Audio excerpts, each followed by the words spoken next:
हो, अगदी बरोबर बोलला तुम्ही इन्स्पेक्टर. पण अन्वी सावत्र जरी असती तरी माझी एकुलती एक बहीण. म्हणजे मी तरी हे म्हणतो.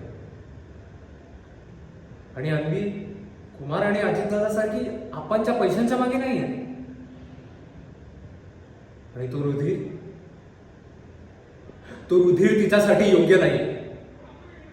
अरे त्याचा खरा चेहरा तिला अजून माहीतच नाहीये. हे लग्न त्याच्यासाठी फक्त एक बिझनेस डील आहे.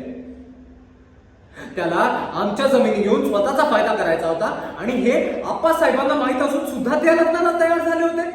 का? कारण आप्पांचा यात फायदा होता. का करतील म्हणजे? हे बघा इन्स्पेक्टर, तुमची कालच इथं बदली झाली आहे म्हणून तुम्हाला काय माहिती असणार आहे?